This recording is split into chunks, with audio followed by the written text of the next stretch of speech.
Everyone, पेनपॉप्स here. सो आज की इस वीडियो में हम बात करने वाले हैं माइनक्राफ्ट के फॉरगॉटन स्ट्रक्चर्स के बारे में।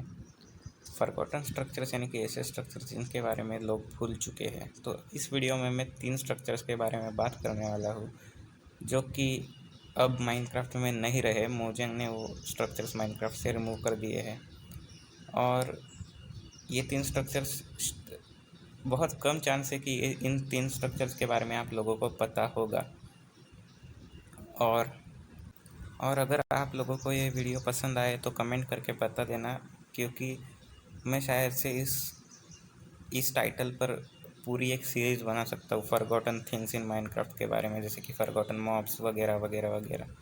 तो चलो बिना किसी देरी के वीडियो को शुरू करते हैं। तो सबसे पहला जो स्ट्रक्चर है जिसके बारे में हम बात करने वाले हैं वो है ब्रिक पिरामिड। तो आप स्क्रीन के ऊपर देख सकते हो, ब्रिक पिरामिड कुछ ऐसा दिखने वाला माइनक्राफ्ट का स्ट्रक्चर था जो कि माइनक्राफ्ट के पुराने वर्जन्स में एग्जिस्ट करता था। ये बहुत ही ज़्यादा रेयर स्ट्रक्चर था, यानी ये स्ट्रक्चर माइनक्राफ्ट में इतना ज़्यादा रेयर था कि ये स्पॉन से काफ़ी ज़्यादा दूर दूर जनरेट होता था। और ये बहुत ज़्यादा बड़ा स्ट्रक्चर था, जैसे कि आप देख सकते हो। ये स्ट्रक्चर इतना ज़्यादा बड़ा था कि ये 3,44,000 ब्रिक ब्लॉक से बना हुआ होता था, जो कि बराबर होते कुछ 5,000 ब्रिक ब्लॉक्स के स्टैक्स के बराबर होते हैं वो कुछ, जो कि बहुत ज़्यादा ब्रिक ब्लॉक्स हैं। तो बस अब इससे ज़्यादा और कुछ बोलने के लिए है नहीं पिरामिड के बारे में, क्योंकि इतनी ही इन्फॉर्मेशन शायद से पब्लिकली डिस्क्लोज्ड है। बाकी सारी इन्फॉर्मेशन तो मौजूद के पास होगी। तो क्या आपको इस स्ट्रक्चर के बारे में पता था? और अगर पता भी था तो मैं गारंटी के साथ कह सकता हूँ कि ये अगला जो स्ट्रक्चर है जिसके बारे में मैं बात करने वाला हूँ उसके बारे में आपको शायद से ही पता होगा, और अगर पता भी होगा तो बहुत कम। तो जो अगला स्ट्रक्चर है जिसके बारे में हम बात करने वाले हैं वो इतना ब्रिक पिरामिड के जितना तो बहुत कुछ इतना रेयर था नहीं, क्योंकि हम स्पॉन ही उसी में होते थे। तो वो स्ट्रक्चर है इंडेव हाउस। तो ये स्ट्रक्चर 2 नाम से जाना जाता था, एक तो इंडेव हाउस या फिर स्पॉन हाउस। पुराने ज़माने में लोग इस हाउस में स्पॉन होते थे। अगर आपने नया वर्ल्ड क्रिएट किया तो आप इस हाउस में स्पॉन होंगे। इसमें एक चेस्ट होगा और उसमें कुछ चीज़ें होंगी। ये जो हाउस है ये 2 टाइप में आता था। ये एक तो ये टाइप है जो आप स्क्रीन के ऊपर देख रहे हो, जो कि वुड से बना हुआ होता था और उसकी फ्लोरिंग स्टोन ब्लॉक से होती थी। और जो दूसरी टाइप है वो है ये, जो कि अब आप स्क्रीन पर देख सकते हो। ये जो है ये पूरा का पूरा मॉसी कोबलस्टोन से बना हुआ होता था, जैसे कि एक डंजन होता है वैसा ही कुछ। पर इसका भी काम वही था, आप इसमें स्पॉन होगे, इसमें एक चेस्ट होगा और उसमें थोड़ी सी चीज़ें होंगी। लेकिन ये अब माइनक्राफ्ट में नहीं है, माइनक्राफ्ट में से ये रिमूव कर दिया गया है।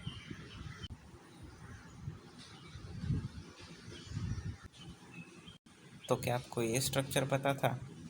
शायद से नहीं। सही कहा ना मैंने? तो और मुझे नहीं लगता और कुछ इंडिव हाउस के बारे में भी बोलने के लिए बचा है। और हाँ, एक बात मैं कहना चाहता था कि गाइज़, अगर आपको इस वीडियो में मेरी आवाज़ थोड़ी सी अजीब या फिर डिफरेंट सुनाई दे रही है तो मुझे माफ़ करना। मेरी तबीयत ठीक नहीं है, इसलिए मेरी आवाज़ थोड़ी सी, आपको साउंड क्वालिटी थोड़ी सी बुरी लगेगी इस वीडियो की। तो अब और कुछ तो मैं नहीं बताना चाहूँगा मेरी पर्सनल लाइफ के बारे में। तो बिना कोई देर करे अगले स्ट्रक्चर की ओर बढ़ते हैं। तो जो अगला स्ट्रक्चर है जिसके बारे में हम बात करने वाले हैं वो है ऑब्सीडियन वॉल। जैसा कि इसके नाम से ही पता चलता है, ये एक ऑब्सीडियन की वॉल हुआ करती थी माइनक्राफ्ट के पुराने स्ट्रक्चर्स में। जैसा कि अब आप स्क्रीन के ऊपर देख सकते हो, ये ऑब्सीडियन वॉल कुछ ऐसी दिखती थी। तो ये ऑब्सीडियन वॉल माइनक्राफ्ट के पुराने वर्जन्स में रैंडमली कहीं भी स्पॉन होती थी। ये ऑब्सीडियन वॉल फर्स्ट अपीयर हुई थी माइनक्राफ्ट के इंडेव वर्जन में। इंडेव विद एन एफ, मुझे नहीं पता इसे कैसे प्रोनाउंस करते हैं। तो ये इंडेव या इंडेव वर्जन जो भी है ये लॉन्च हुआ था। तो हाँ, ये लॉन्च हुआ था 27 फरवरी 2010 में। इसी वर्जन में ऑब्सीडियन वॉल एक एक्सपेरिमेंटल फीचर की तरह ऐड किया गया था माइनक्राफ्ट में, जो कि इसी वर्जन में पहली और आखिरी बार हमें दिखा था, और इसके बाद वो कभी नहीं दिखा। ये स्ट्रक्चर इस वर्जन के बाद रिमूव कर दिया गया है माइनक्राफ्ट से। तो बस ये थे 3 ऐसे माइनक्राफ्ट के स्ट्रक्चर्स जिनके बारे में आपको शायद से नहीं पता होगा। तो अगर आपको ये वीडियो पसंद आया है तो प्लीज़ इस वीडियो को लाइक कीजिए, अपने दोस्तों के साथ शेयर कीजिए, और ऐसी वीडियोस देखने के लिए मेरे चैनल को सब्सक्राइब कीजिए। तो पेन पॉप्स।